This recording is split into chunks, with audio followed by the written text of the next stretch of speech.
Tout Dostoïevski, en fait, c'était pas une création de cette saison, parce que c'est un spectacle qu'on a inventé avec Emmanuel Vérité il y a déjà de nombreuses années en réalité, mais qui a bougé au fur et à mesure du temps, qui évolue au fur et à mesure qu'Emmanuel le joue. Ce travail, il est assez singulier, ce travail avec Emmanuel Vérité, tout Dostoïevski, parce que ce personnage qu'il interprète, là, ce personnage de Charles Courtois-Pasteur, dit Charlie, en fait, c'est un personnage qu'on a inventé ensemble il y a déjà presque 15 ans et qui a fait plusieurs contributions, comme il dit lui-même, plusieurs spectacles en fait. Donc tout Dostoïevski, c'est déjà le 3e qu'on fait avec ce personnage.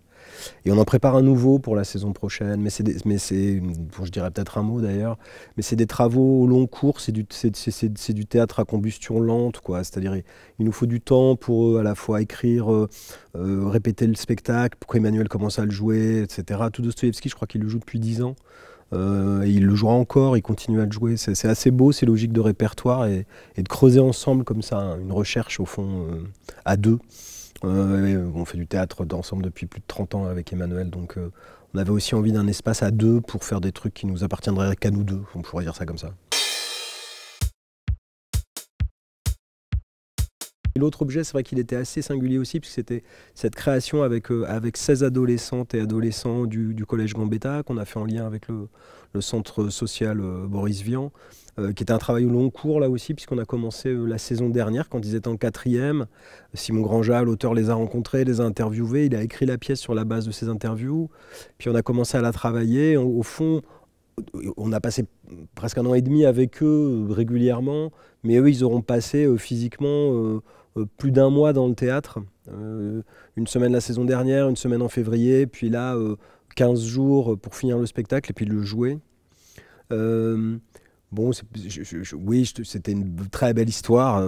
Ça a été, on l'a mis en scène avec Pauline Lédec, qui est artiste de la Fabrique de la Comédie. Ça montre aussi qu'il peut y avoir des moments très puissants partagés avec des interprètes non professionnels, puisqu'en parallèle, il y avait le travail qu'a fait Maggie Marin avec d'autres comédiens amateurs, enfin un peu plus âgés, puisqu'elle travaillait sur la mémoire de l'immigration ici à Saint-Étienne.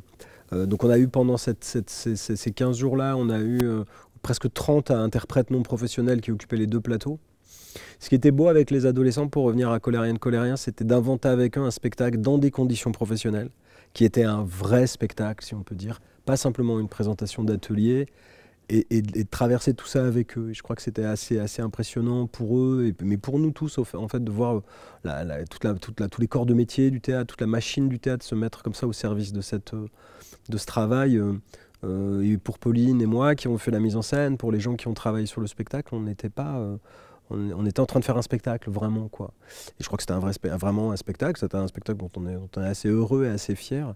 Et il se passe des choses singulières dans ces moments-là. D'abord parce qu'il y a des gens qui viennent voir le travail, qui sont des gens qui n'ont parfois jamais poussé les portes de la comédie, évidemment. Et puis pour tout le monde, c'est singulier, parce que c'est pas souvent qu'on a des... c'est assez rare d'avoir, alors pas forcément des adolescents sur scène, mais des adolescents dans un spectacle, un vrai spectacle, quoi. C'était un peu ça qu'on avait envie de faire, de se dire, mais au fond, nous, dans nos travaux, s'il y a des actrices, des acteurs qu'on rencontre jamais, c'est des actrices et des acteurs jeunes, ils sont encore même près de l'enfance, on pourrait dire, hein. Non, c'était une belle histoire, vraiment, une très belle aventure. Et après, ce qu'on pourrait dire, mais c'est presque en forme de provocation, c'est que ce serait génial que tous les collégiennes, tous les collégiens de ce pays aient, une fois dans leur vie, la chance de faire une expérience comme celle-là, quoi.